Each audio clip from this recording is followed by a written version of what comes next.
पिता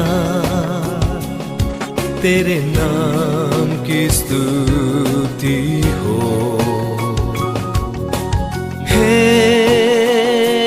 जीवन दाता तेरे सम्मुख आते हम। हे स्वर्ग पिता तेरे नाम की स्तुति हो। हे जीवन दाता तेरे सम्मुख आते हम। आराधना ओ आराधना,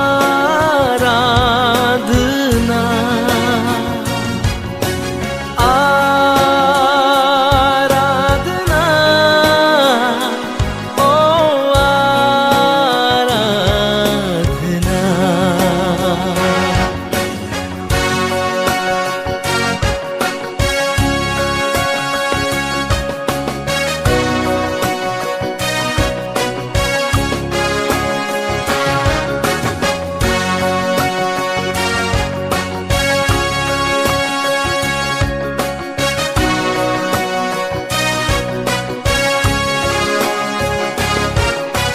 तेरे सिवा कोई नहीं आराधना के योग्य।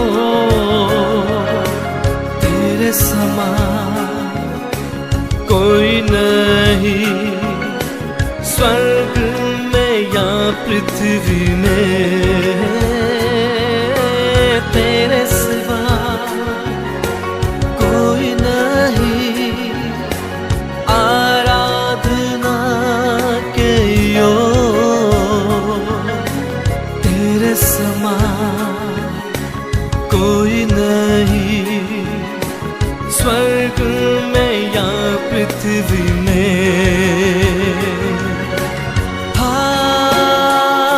आराधना हो आराधना,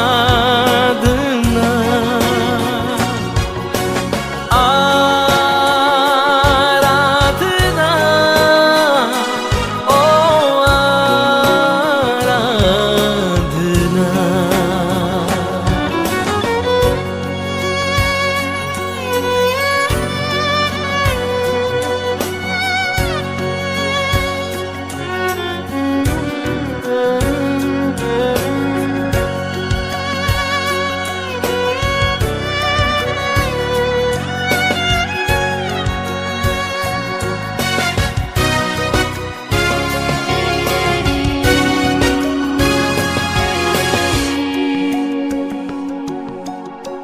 तेरे सिवा कोई नहीं आराधना के योग्य।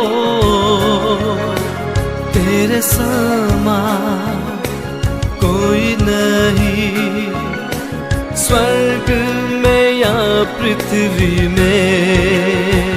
हो तेरे सिवा कोई नहीं आराधना के योग्य। तेरे समान कोई नहीं स्वर्ग में या पृथ्वी में।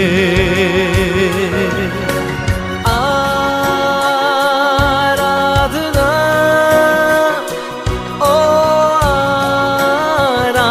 आराधना, आराधना ओ आराधना। हे स्वर्ग पिता तेरे नाम की स्तुति हो। हे जीवन दाता तेरे सम्मुख आते हम। हे पिता, तेरे नाम की स्तुति हो। हे जीवन दाता, तेरे सम्मुख आते हम। आराधना, ओ आराधना,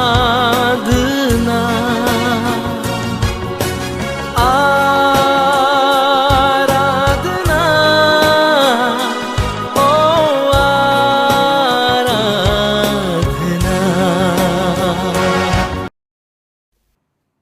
આવો આપણે પ્રાર્થનામાં નમીએ, પ્રાર્થના કરીએ. સાંજની આ બાઇબલ સ્ટડીમાં આગળ વધતા પ્રભુની દોરણે આપણે પ્રાપ્ત કરીએ અને આપણા મસ્તકો નમાવીએ, પ્રાર્થના કરીએ.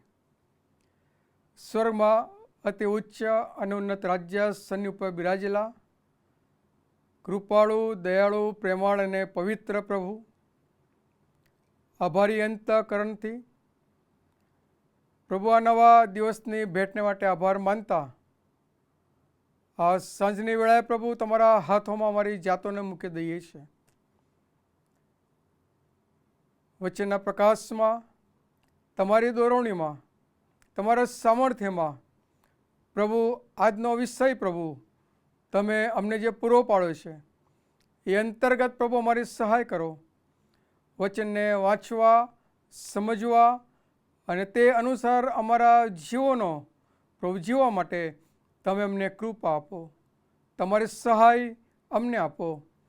અને અભ્યાસ દરમિયાન પ્રભુ અમે તમારા માર્ગમાં અમે વધુ ચોક્કસ બનીને આગળ વધવા માંગીએ છીએ. તમે અમારી સહાય કરો. તમામ રીતે પ્રભુ અમે તમારા સમર્થ ભુજોમાં સોંપાઈએ છીએ. ઈસુ ખ્રિસ્ત અમારા પ્રભુના નામમાં અમારી પ્રાર્થના સાંભળો અને તેનો અંગીકાર કરો. આમીન.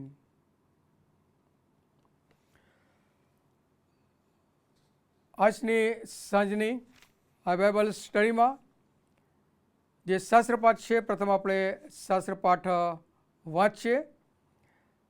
લુકની સુવાર્તા 22મો અધ્યાય, તેના 39મા વચનથી 46મા વચન સુધી.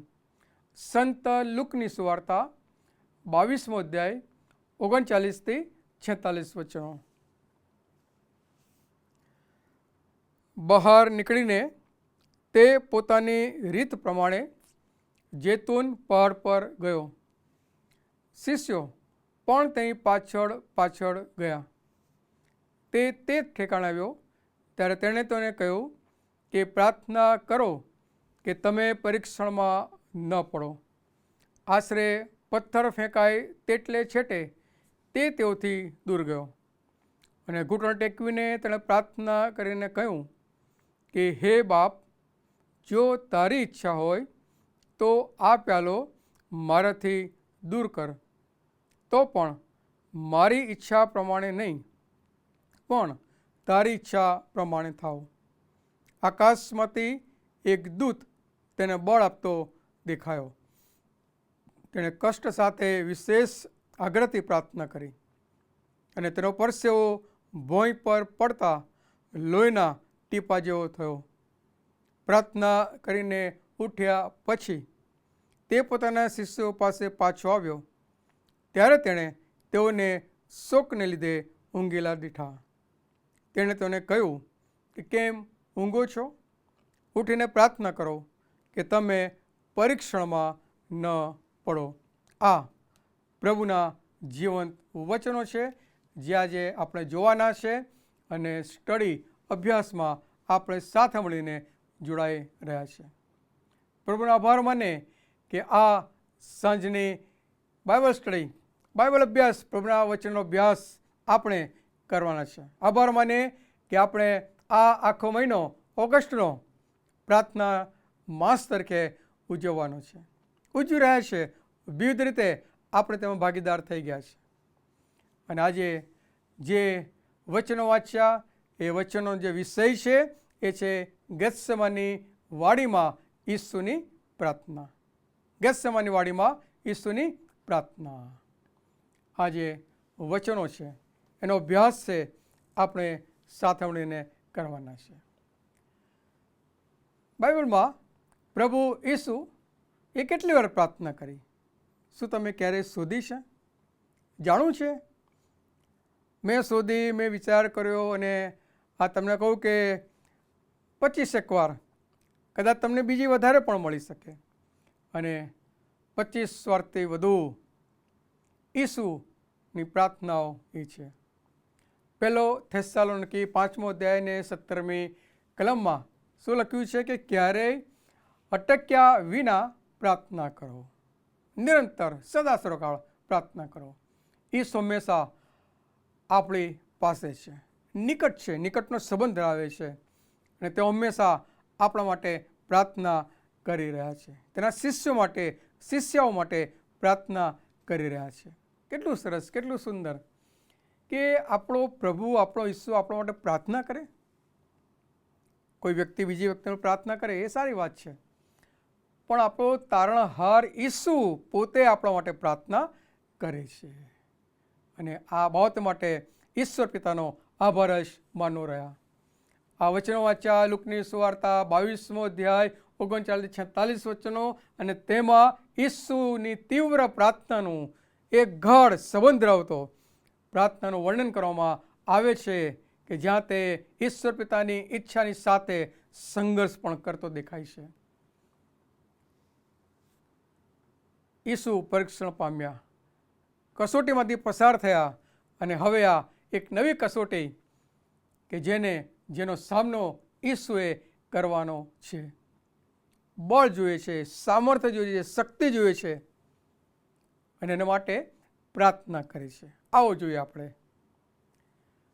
આ ઈસુ પ્રભુની જે પ્રાર્થના છે એમાં મુખ્ય બાબત, મુખ્ય જે તત્વો છે એ કયા છે આપણે જોઈએ.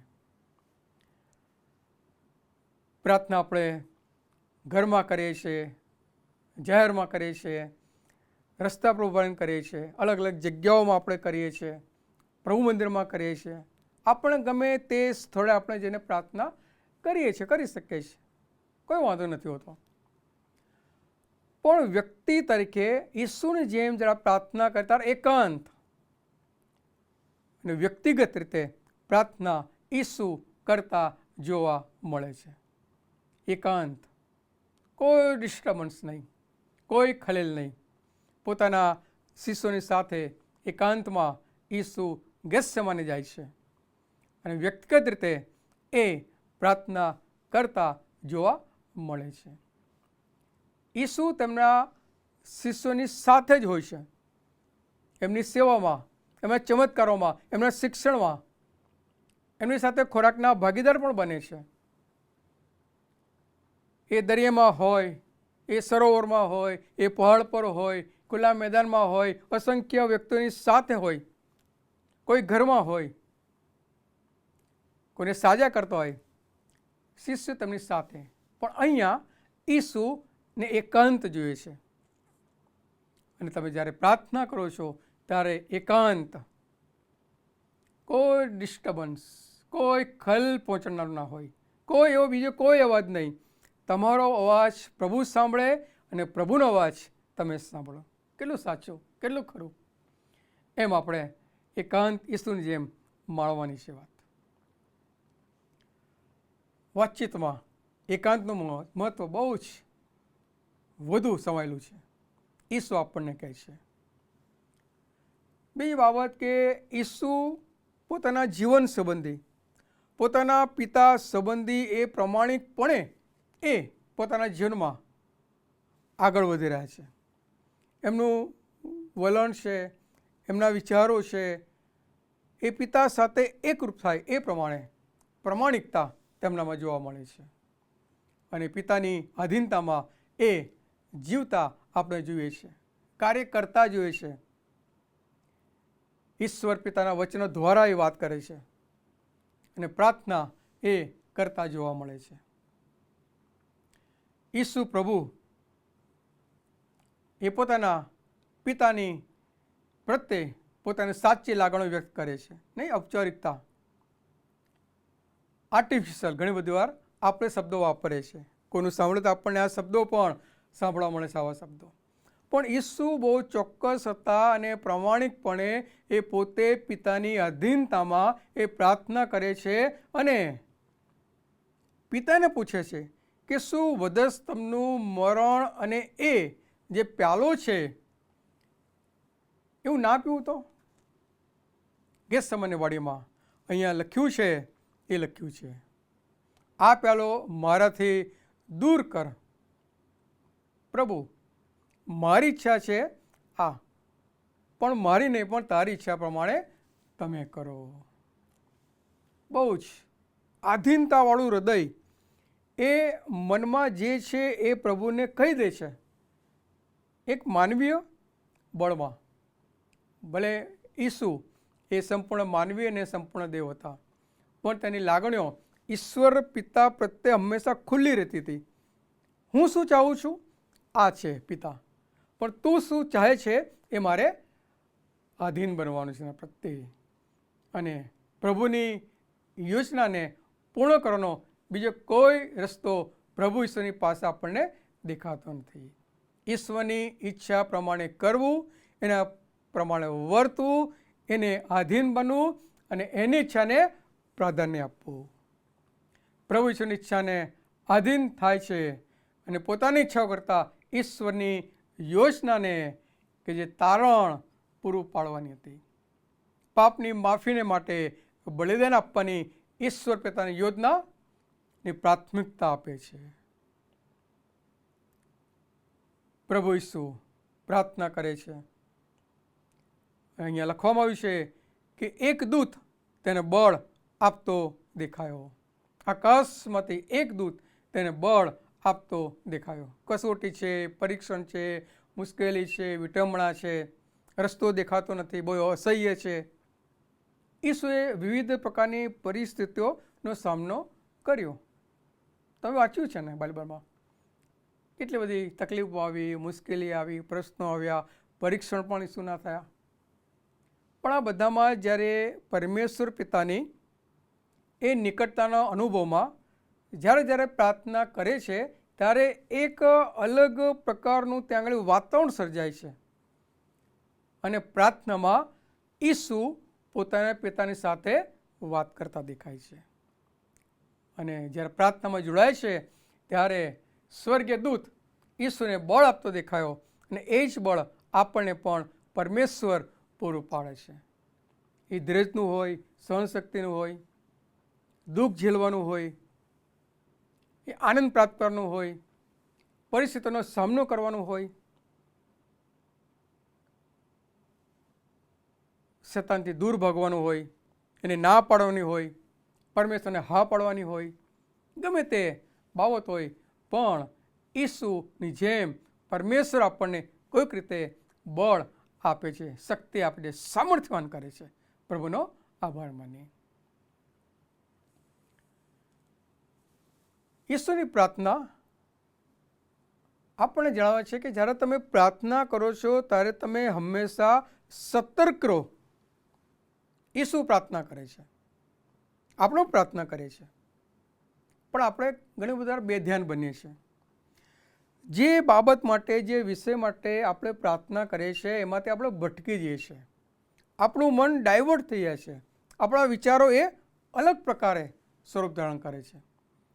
પણ શું બરોબર ચોક્કસ પ્રકારે, ચોક્કસ શબ્દોમાં પ્રાર્થના કરતાં આપણને વિવિધ સ્થળોએ, વિવિધ પ્રકારે જોવા મળે છે. એ છેલ્લું ભોજન હોય, 4,000 ને 5,000 જમાડવાના હોય, કોઈને સાજું કરવાનું હોય, પરીક્ષણ થતું હોય, શાસ્ત્રના ફરોશોની સાથે એ વાર્તાલાપ કરતા હોય, જ્યારે એમની કસોટી કોઈ વ્યક્તિ કરતો હોય. અહીંયા ઈસુ દુઃખ સહન કરવાને માટે તૈયાર થાય છે. એમનું આપેલું એ ધ્યેય પૂરું કરવાનું હોય છે. અને પ્રાર્થનામાં એ સતર્કતા એ રાખે છે. ઈસુ તેમના શિષ્યોને પ્રાર્થના કરવા કહે છે, જાગતા રહેવાની વાત કરે છે, સતર્ક રહેવાની વાત કરે છે. ચોક્કસના જાગતા રહો ને પ્રાર્થના કરો કે તમે પરીક્ષણમાં ન પડો. એમ પ્રભુનું વચન તમને ને મને કહે છે. નહીં, એ શું? આખી રાત પ્રાર્થના કરી, વહેલી પરોળે પ્રાર્થના કરી, અલગ અલગ જગ્યામાં પ્રાર્થના કરી. ઈસુ બહુ જાગૃતતા, સતર્ક હતા કે મારે પ્રાર્થના કરવી છે, મારા પિતા સાંભળશે, તેનો જવાબ આપશે, અને મારે શું બોલવું છે, કઈ પ્રાર્થના કરવી છે, કેવા સમય પ્રાર્થના કરવી છે, એને માટે આપણને જાગૃત રહેવા માટે પ્રોત્સાહન આપે છે, પ્રોત્સાહિત કરે છે. ઈસુ અનુભવ્યું છે? તમે કદી અનુભવ્યું છે? કષ્ટ સાથે વિશેષ આગ્રહથી પ્રાર્થના કરી, કષ્ટ સાથે વિશેષ આગ્રહથી ઈસુએ પ્રાર્થના કરી. ઈશ્વરની યોજનાને પ્રાથમિકતા પ્રભુ ઈસુ આપે છે, આપણને પ્રોત્સાહિત કરે છે, આપણે જાગતાની વાત કરે છે, સતર્ક રહેવા માટે આપણને ઉત્તેજન આપે છે. અને ઈસુએ લાલચના જોખમો વિશે ચેતવણી આપે છે. ઈસુ પોતે સતર્ક રહ્યા. પરીક્ષણ પહેલાં પણ ઈસુ આપણને સતર્ક રહેવા એ કહે છે, જાગૃત રહેવા કહે છે. નહીં, પ્રભુ ઈસુના શિષ્યો ઊંઘી ગયા. હું પ્રાર્થના કરું છું, જુએ છે શિષ્યો ઊંઘી ગયા છે, તમે પણ પ્રાર્થના કરો, શા માટે ઊંઘો છો? અને ઈસુ આપણને આ બાબત જણાવે છે. સુવાર્તા તમે વાંચો છો ત્યારે પ્રભુ ઈસુને પ્રાર્થના કરતા દર્શાવે છે. ત્યાં અલગ અલગ કલમો, અલગ અલગ વચનોમાં ઈસુ ક્યાં પ્રાર્થના કરે છે એ પણ દર્શાવવામાં આવ્યું છે. લુકની સુવાર્તા 3 અધ્યાય 21-22 બાપ્તિસ્મા સમય, માર્ક 1:35 અને 36 વચનોમાં ગાલિલ જતા સવારે ઈસુ પ્રાર્થના કરતા દેખાય છે. લુક 5 અને 16 ઈસુ સાજા કરે છે અને પછી પણ પ્રાર્થના કરે છે. પ્રભુનો ચમત્કાર, પ્રભુ આભાર. પ્રાર્થના સર્વદા કરવી જોઈએ, કાયર થવું જોઈએ નહીં. લુક 6 અધ્યાય 12 અને 13મી કલમમાં 12 શિષ્યોને પસંદ કરે છે, એ પહેલાં પણ પ્રાર્થના કરે છે. ને આ વચન તમે વાંચ્યા હશે, જો ના વાંચ્યા હોય તો યાદ રાખીને આ વચનો વાંચજો કે પ્રભુ શા માટે, કોના માટે, કેમ પ્રાર્થના કરે, કયા વિષય છે ના પ્રભુ એ કહે છે. ઈસુ આપણને જણાવે છે. યહૂદીઓ છે, એમાં આગેવાનો છે, નેતાઓ છે, સામાન્ય છે, શાસ્ત્રો છે, ફરોશો છે, જાણકાર છે, એ લોકોની સાથે વાતચીત કરતા પહેલાં પણ માથેની સુવાર્તા 11 અધ્યાય 25 અને 26 વાત કરતા પહેલાં પણ ઈસુ પ્રાર્થના કરે છે. દોરણી આપો, શું બોલવું, કઈ રીતે બોલવું, કેવા પ્રશ્નનો સામનો કરવો, ઈસુ આપણને શીખવે છે. ઈસુ આપણને શીખવે છે. ગેથસેમાને પ્રાર્થના કરવા માટે ઈસુ ગયા, પ્રાર્થના કરી. શિષ્યો બીજી જગ્યામાં બેઠા હતા. ઈસુ તેઓની અંગત એકાંતમાં પ્રાર્થના કરવા માટે એ બેસે છે કે જ્યાં ઈશ્વર પિતા તેમની પ્રાર્થના સાંભળવાના હતા. લુકની સુવાર્તા 10:21 જ્યારે 70 શિષ્યોને મોકલ્યા હતા સેવાના માટે, એ પાછા આવ્યા ત્યારે પણ ઈસુએ પ્રાર્થના કરી. મોકલતા, પાછા આવતા પણ ઈસુએ પ્રાર્થના કરી. માથી 19 13-15 કલમમાં સુધી બાળકોને મારી પાસે આવવા દો, તેને વારોમાં, કેમ કે દેવનું રાજ્ય તેઓનું છે. બાળકોને માથે હાથ મૂકીને ઈસુ પ્રાર્થના કરે છે. પિત્તનો વિશ્વાસ ડગમગી જાય એવો હતો. આપણો પણ વિશ્વાસ ડગમગી જાય છે ઘણી બધી વાર. પણ લુકની સુવાર્તા 22 અધ્યાય 31-32 આપણો વિશ્વાસ મજબૂત રહે, આપણે વિશ્વાસમાંથી ચલિત ન થઈએ, આપણે ભટકી ન જઈએ, માટે ઈસુ પ્રાર્થના કરે છે આપણા માટે. યોહાન 17 લખ્યું છે, ગેથસેમાની વાડીમાં જતા પહેલા ઈસુ પ્રાર્થના કરવા માટે ગયા. શું તમે માથેની સુવાર્તા 26મો અધ્યાયની છેલ્લી કલમો 36-46 વાંચ્યું છે કે જ્યારે યહૂદા ઇસ્કરિયોતે જે વિશ્વાસઘાત કરવાનો હતો એ પહેલાં પણ ઈસુ પ્રાર્થના કરતા દેખાય છે. ઇવન જ્યારે એમને વધસ્તંભ પર હાથે પગે ખિલ્લા માર્યા પછી પણ એ ઈસુ કહે છે, હે પ્રભુ તને માફ કર. લુક 23 અને 34માં લખવામાં આવ્યું છે. માથેની સુવાર્તા 27મો અધ્યાય અને 46 કલમ શું લખ્યું છે? ઈસુએ મરણ પામતા પહેલા પ્રાર્થના કરી. લુક 23 અને 34માં લખ્યું છે, ઈસુએ કહ્યું, હે બાપ તેઓને માફ કર, કેમ કે તેઓ જે કરે છે તે તેઓ જાણતા નથી. અને લુકની સુવાર્તા 24મો અધ્યાય અને 30મી કલમમાં લખ્યું છે, તે તેઓની સાથે જમવા બેઠો ત્યારે તેને રોટલી લઈને તેને ભાંગી અને તેઓને આપી. પ્રભુની સ્તુતિ કરતા પ્રાર્થના કરી છે. પુનરુત્થાન પછી કેટલી બધી વાર ઈસુ આપણને એમના આદર્શ જીવનને રજૂ કરે છે. પ્રાર્થના કરવી, પ્રાર્થના કરવી, પ્રાર્થના કરવી, કયા કયા સમય એ આપણને બતાવ્યું છે. કેટલું અદ્ભુત, કેટલું સુંદર. આ પ્રાર્થનાનો મહિનો વિવિધ રીતે પ્રભુએ આપણને પ્રાર્થનામાં નમવાને માટે પ્રભુએ આપણને કેટલો સમય સુંદર આપ્યો છે. વિચાર કરો, વિચાર કરો. આપણા ઈસુએ કેટલી બધી પ્રાર્થના આપણને શીખવાડી છે. ઈસુ પ્રાર્થનામાં નમતા હતા અને એ પ્રાર્થનામાંથી, ઈસુની પ્રાર્થનામાંથી આપણે શું શિક્ષણ મેળવી, શું શીખ મેળવી શકીએ છીએ? પ્રાર્થનામાં શક્તિ, બળ, સામર્થ્ય રહેલું છે. ઈસુની પ્રાર્થના સંઘર્ષમાં આપણને બળ આપે છે.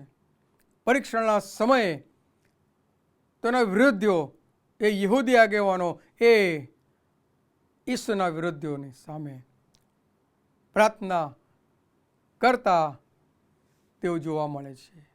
મરણ સાહેબ પહેલાં તે પ્રાર્થના કરે છે. દુઃખ સહન કરતા પહેલાં તેઓ પ્રાર્થના કરે, દુઃખ સહન કરતા પ્રાર્થના કરે છે.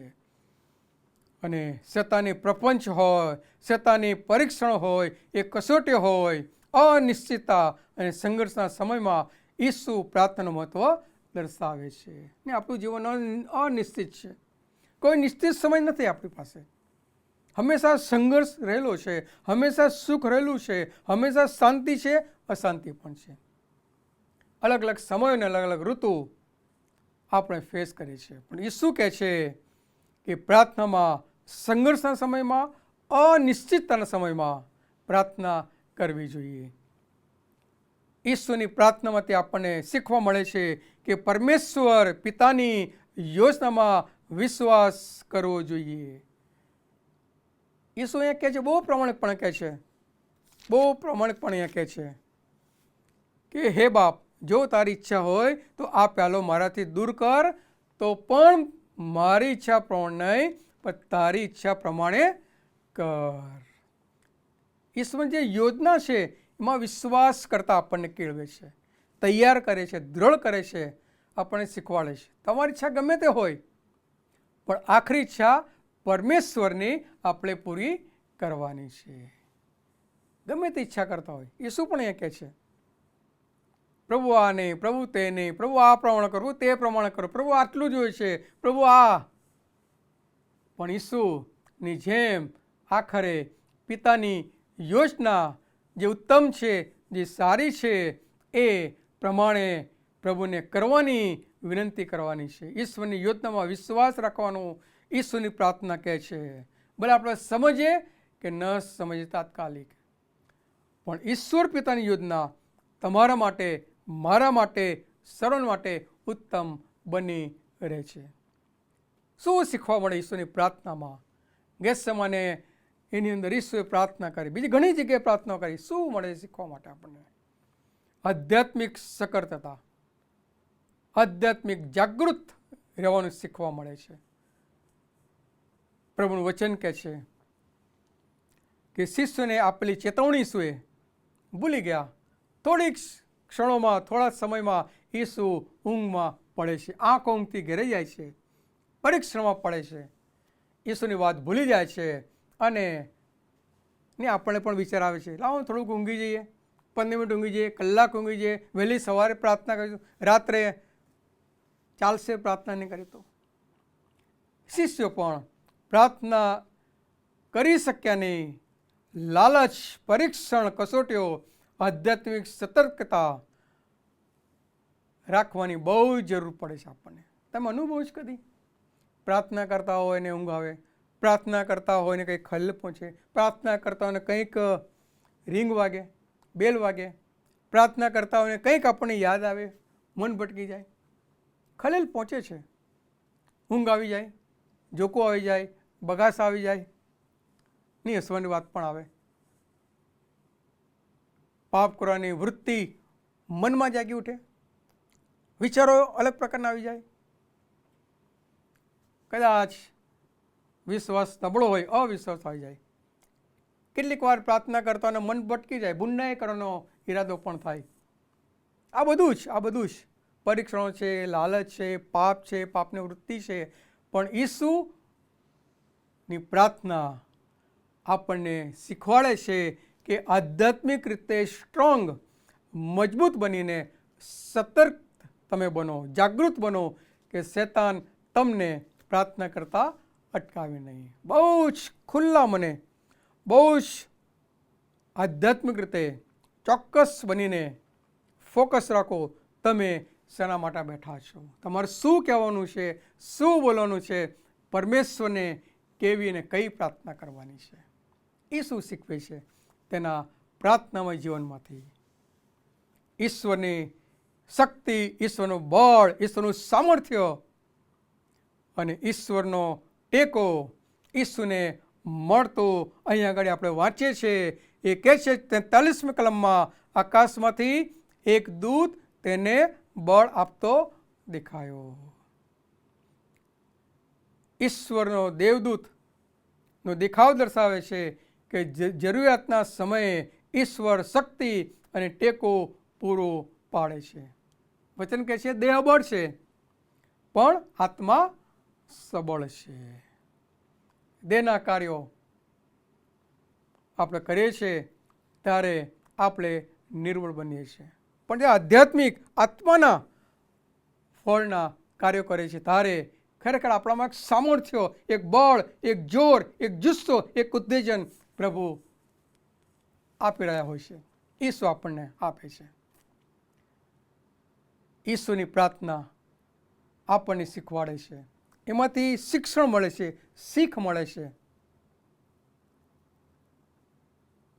કે આપણે ઈશ્વર પિતાની પાસે આપણે આગ્રહથી, વિશ્વાસથી પ્રાર્થના કરવાની છે. અને રોજબરોજના જીવનને માટે, રોજબરોજનું જીવન તમે જુઓ છો, હું જીવું છું, પ્રાર્થનાની સતત જરૂર આપણે પડીએ છીએ. કંઈક ખોવાઈ જાય, પ્રાર્થના કરે છે, મળી જાય છે. ઠોકર વાગે, પ્રાર્થના કરે છે, સગળું સારું થાય છે. કંઈક પડી જાય અને દુઃખ થાય ત્યારે આપણે પ્રાર્થના કરે છે. ઈશ્વર દૂર જતા રહે અને આપણને પ્રાર્થનાની જરૂર મહેસૂસ થાય છે. પરીક્ષણ આવે, કમજોર માલુમ પડે છે, બળ આપણે પ્રાપ્ત કરવા પ્રાર્થના કરીએ છીએ. પ્રાર્થના ડગલે ને પગલે જીવનમાં હંમેશા કરવાને માટે ઈસુ આપણને કહે છે. ઈસુની પ્રાર્થના માટે આપણને શિક્ષણ મળે છે, શીખ મળે છે. માટે પ્રાર્થનાને પ્રાથમિકતા આપો. પ્રાર્થના કરવી, પ્રાર્થનામાં બેસવું, એકાંત હોય કે પ્રભુના સાનિધ્યમાં, એ વ્યક્તિગત હોય કે કોઈકની સાથે બેઠા હોય, પણ પ્રાર્થનાને પ્રાથમિકતા આપતા આપણે હંમેશા યાદ રાખવું જોઈએ, શીખવું જોઈએ. આપણે દાઉદ આ ઈસુની જેમ કહે છે, દાઉદ પણ પ્રાર્થના યોદ્ધો હતો. હર પલ એ અલગ અલગ સંજોગોમાં પ્રાર્થના કરતા આપણને શીખવાડે છે. દાનિયેલ પણ આપણને પ્રાર્થના કરતા શીખવાડે છે, કે છે પ્રાર્થનાથી પરિસ્થિતિ બદલાઈ જાય છે. અયુબ વિશે લખવામાં આવ્યું છે બાઇબલ અયુબના પુસ્તકમાં પહેલા અધ્યાયમાં લખવામાં આવ્યું છે. અયુબ દર સવારે ઉઠીને તે પ્રાર્થના કરતો હતો. અયુબનું જીવન જોઈએ છે આપણે રોજિંદા દિનચર્યામાં નિયમિત ભાગ તે પ્રાર્થનાને પ્રભુના સંગતના સમયે હંમેશા યાદ રાખતો હતો. અને દૈનિક જીવનમાં આપણે જે વિનંતીઓ કરીએ છીએ, અરજી કરીએ છીએ, જે પ્રમાણે આપણે વાત કરીએ છીએ પ્રભુની સાથે, એમાં વિશ્વાસ રાખવાની અગત્યતા ઈસુનો જીવન આપણને દર્શાવે છે. પડકારો છે, અનિશ્ચિતતાનો સામનો કરવાનો છે. ઘણી બધી વાર વિટમણા આવે છે, ઘણી બધી વાર સુખમાં પણ છકી જવાય છે, ઘણી બધી વાર સારા સમયમાં ઈશ્વરને ભૂલવાનું પરીક્ષણ પણ આવે છે. પણ વિશ્વાસ રાખીએ કે પ્રભુની યોજના આપણા માટે, મારા માટે સારી છે. સારી છે પ્રભુની યોજના. પાઉલ માટે ઘણા પડકારો હતા, ઘણી સતાવણી હતી, ઘણા દુઃખ એને ઝીલવા પડ્યા, ઘણી લાંગણો વેઠવી પડી, ઘણા ફટકા ખાવા પડ્યા, ઘણો માર સહન કરવો પડ્યો, ઘણી બધી તકલીફો એની હતી. પહેલાં તકલીફ આપનારો પણ પછી તકલીફ વેઠનારો. પણ પ્રાર્થના એ ગજબની એને બળ આપતી આપણને દેખાય છે, મહેસૂસ આપણે પણ કરી શકીએ છીએ. પડકારો છે, અનિશ્ચિતતાનો સામનો કરતી વખતે પણ તમારા જીવનમાં, આપણા જીવન માટે ઈશ્વરની યોજનામાં વિશ્વાસ રાખવા માટે સાદ્રાક, મેશાક અને અબેદનગો પણ આપણને પ્રોત્સાહન આપે છે. એ રાજાની સામે કઈ રીતે જીવવું, કઈ રીતે બોલવું, કઈ રીતે પ્રગટ થવું, કઈ રીતે ના પાડી, એ પ્રાર્થના વીરો આપણને શીખવે છે. દૈનિક જીવન માટે ઈસુ પણ આપણને શીખવે છે કે પડકારોના સમયમાં, અનિશ્ચિત જીવનના સમયમાં ઈસુ આપણને જણાવે છે કે તમારે હંમેશા પ્રાર્થના દ્વારા પ્રભુના બળમાં આગળ વધવું જોઈએ અને વિશ્વાસ રાખતા જોઈએ.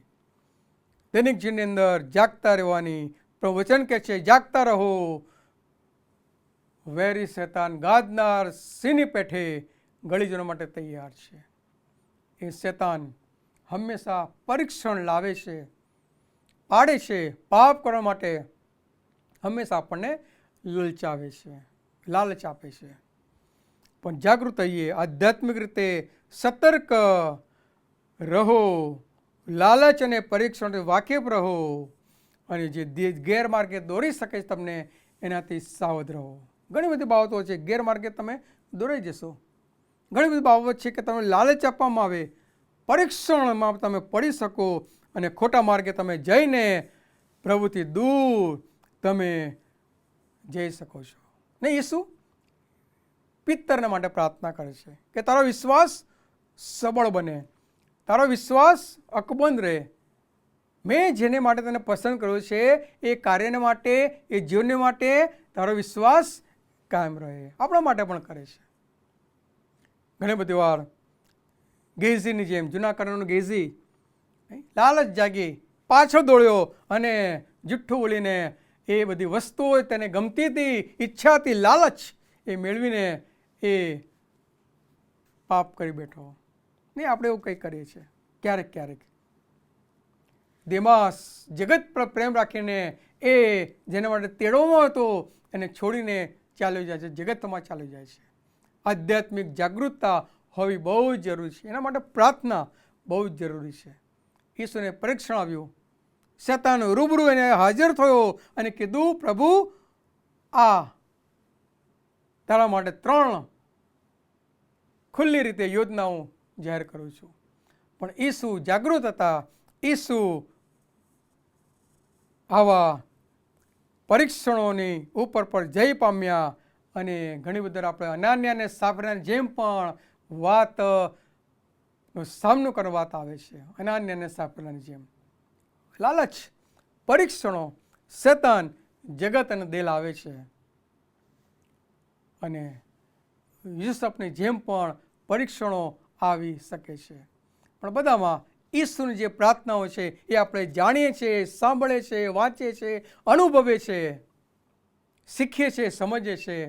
અને એ ઈસુની પ્રાર્થનામાંથી આપણને આ ગેથસેમાની વાડીમાં જે પ્રાર્થના કરી એ અનિશ્ચિત સમય હતો. એકાંત એકલા પડી ગયેલા. પણ ઈસુ જાગૃત રહીને એ જે ઈશ્વરની યોજના હતી એ યોજનાને સફળ અને પરિપૂર્ણ કરવા માટે ઈસુ સામર્થ્ય મેળવી શક્યા. ઈશ્વરનું સામર્થ્ય શોધી શકે છે. ઈસુની જેમ જરૂરિયાતના સમયે બળ અને ટેકો ઈશ્વર તરફથી મળી શકે માટે પોતાની મર્યાદાને ઓળખીને પ્રાર્થનામાં તમે હંમેશા લાગુ રહો. જીવન બચાવતી વખતે પાઉલના સમયનો જે જેલર હતો એ તલવાર તાણીને મરવા માટે એ તૈયાર હોય છે. પાઉલ અને સિલાસ એ સમયે એ વ્યક્તિને બચાવી લે છે. નહીં, જીવનમાં ઘણી બધી વાર રિપેરિંગની જરૂર પડે. જીવનમાં રિપેરિંગની જરૂર પડે છે સાધનોની જેમ. મરિયમ જટામાં એ તરલને ઈશ્વર પુત્ર ઈસુના પગે ચોળે છે, પોતાના વારથી લૂછે છે અને ત્યાં મનોમન ઈસુને કહી રહ્યું હોય છે. મનોમન ઈસુ જાણી જાય છે તારા દીકરી તારા પાપ માફ થયા છે. દાઉદ તૂટી ગયો છે, એનું હૃદય તૂટી ગયું છે, એનું જીવન ચૂર ચૂર થઈ ગયું છે. એ જાણી ગયો દાઉદ કે મેં ઈશ્વર વિરુદ્ધ પાપ કર્યું છે. અને ગીત શાસ્ત્ર 32 વાંચો, ગીત શાસ્ત્ર 51 વાંચો. પ્રભુને કહે છે પ્રભુ તારો આત્મા મારી પાસે લઈ લેતો નહીં, તારે દોરવણી મને આપવાનું બંધ કરતો નહીં, તારો આત્મા મને આપવાનું બંધ કરતો નહીં. પિતા આપણા જીવનને સાંધવા માંગી રહ્યા છે, દાઉદની જેમ, બીજાની જેમ. દાખલાઓ ઘણા બધા છે બાઇબલના અને આપણે આસપાસ. જીવનને સાંધવાનું છે તો પ્રાર્થના મહત્વનો ભાગ ભજવે છે. અને જીવનના છેલ્લા શ્વાસ સમયે પણ આપણને મરતા ચોરની વાત યાદ આવે છે. જેનો શ્વાસ ચાલતો હોય, હવે બંધ હોવાની તૈયારી છે, થોડો સમય બાકી છે, શું કરવાનું છે? એ મરતો ચોર ઈસુને કહે છે તારા રાજ્યમાં આવું તારે તું મને સંભાળજે પ્રભુ ઈસુ. આજ તું મારી સાથે પારદેશમાં હોઈશ. એક નાની એ વાત આ મરતો ચોર આપણે ઘણું બધું કહી જાય છે. આ ઈસુનો એ શબ્દ આપણને ઘણું બધું કહી જાય છે. ભલા મિત્રો, ઈસુની પ્રાર્થના ગેત્સેમાને જે કરી, એ ગેત્સેમાને એ પ્રાર્થનામાં ઈસુ એકલા પડી ગયા હતા, શિષ્યો સાથે નહોતા, મન એકદમ વ્યગ્ર બની ગયું હતું, એમને ચિંતા ઘેરી વળી હતી અને પોતાના શિષ્યો પણ એમને સાથ આપવા માટે નિર્બળ બની ગયા હતા. પરસેવો લોહીના ટીપા જેવો હતો. અસંખ્ય વેદના તેમના જીવનમાં હતી. પણ ઈસુ આપણને એ પ્રાર્થના કરતા ઘણું શીખવાડે છે. છેલ્લે આપણા માનવીય જીવનમાં ફિલિપીને પત્ર 4 અધ્યાય અને 19મી કલમમાં શું લખ્યું છે અહીંયા આપણે જોઈએ. ફિલિપીને પત્ર તેનો 4 અધ્યાય અને 19મી કલમમાં લખ્યું છે, મારો દેવ પોતાના મહિમાની સંપત પ્રમાણે તમારી સર્વ ગરજ ખ્રિસ્ત ઈસુમાં પૂરી પાડશે. સર્વ ગરજ, સર્વ ચિંતા દૂર કરતા ઈસુ નો પિતા, આપણો દેવ, આપણો પરમેશ્વર, આપણો પિતા પૂરી પાડશે સર્વ. એ વિશ્વાસ આપણે રાખવાનો છે. હંમેશા અટક્યા વિના પ્રાર્થના કરવાની છે. ઈસુ હંમેશા આપણે નિકટ છે અને તેઓ હંમેશા આપણા માટે પ્રાર્થના કરી રહ્યા છે, આપણને શીખવી રહ્યા છે. માટે ઈસુની જેમ આપણે પ્રાર્થનામાં હંમેશા લાગુ રહેવાનું છે. ગેત્સેમાને ઈસુની પ્રાર્થના આપણને ઘણું બધું શીખવી જાય છે.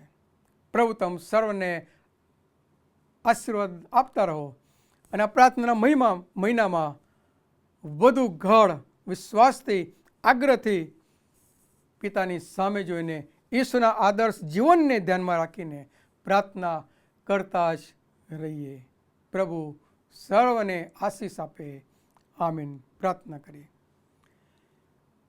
હે પ્રભુ, અમારા પિતા અને અમારા તારણહાર, આભાર માને છે તમારા પવિત્ર વચન માટે અને આભાર માને છે તમારા દીકરા ઈસુને માટે, તેઓના જીવને માટે, તેઓની સાક્ષીને માટે, તેઓના શિક્ષણ માટે, તેઓના માર્ગદર્શન માટે. એનું જીવન જીવંત આજે પણ છે. એ જીવતા હતા, જીવતા છે અને જીવતા જ પાછા આવવાના છે. પ્રભુ ઈસુ, અમને તમારા જેવા બનાવો. ઈસુ, તમે પ્રાર્થનામાં જે રીતે તમે પ્રભુ જીવન જીવતા હતા એવું જીવન જીવતા શીખો.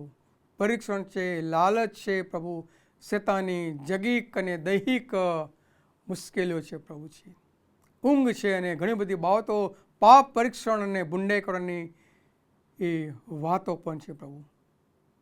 શેતાન ઘણી બધા ના પાડે છે, માટે અમે કહીએ છીએ પ્રભુ ઈસુ અમારી સહાય કરો, અમને મદદ કરો, અમને તમારા જેવા પ્રાર્થના કરનાર બનાવો, તમારા જેવા વિશ્વાસુ બનાવો, તમારા જેવા અધીન બનનાર વ્યક્તિ બનાવો પ્રભુજી.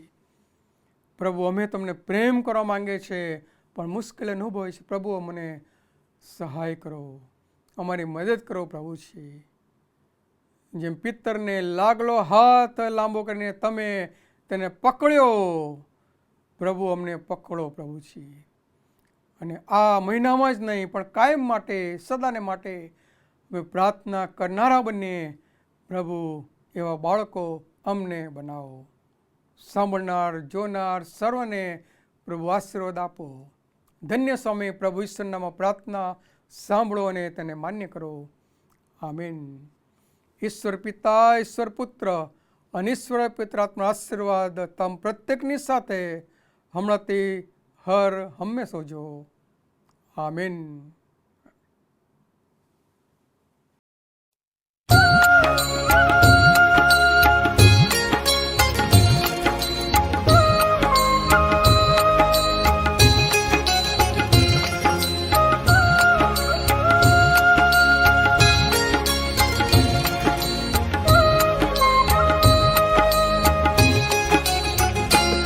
अर्पूं तुझने मुझ तन मन धन, मुझ जीवन ले, मुझ जीवन ले.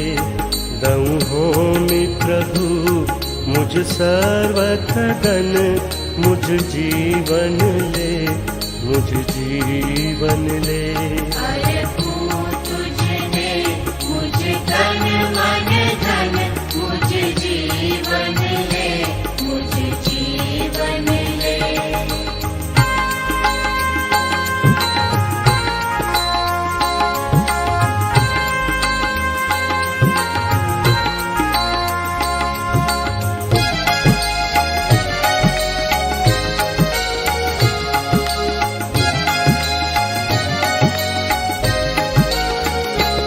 तुझ स्तंभ प्रभु मुझ कांध धरूं, तब सेवा करा पथमा संचरूं.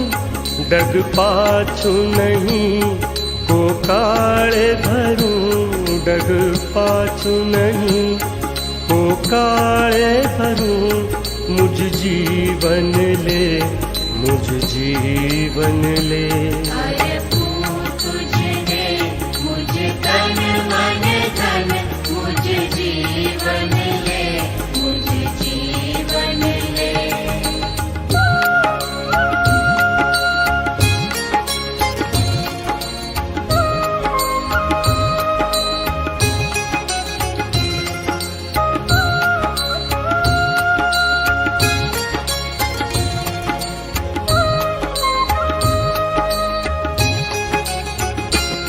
बहु संकट ने तूफान नड़े, बहु आपदा थी वधु शूर चढ़े.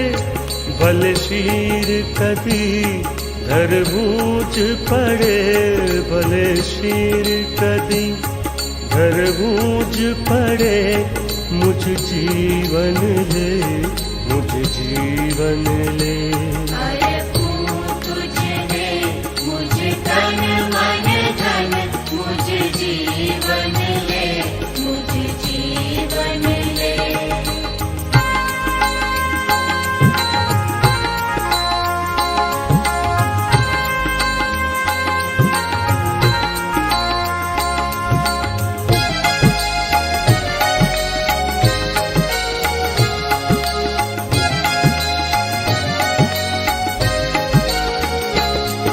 सब राज्य तणी झुंबेश मही सदा सेवा मही झुकावु सही या होम करी पड़ु पाछो नहीं या होम करी पड़ु पाछो नहीं मुझ जीवन ले मुझ जीवन ले अरे तुझे मुझ तन मन धन मुझ जीवन ले मुझ जीवन ले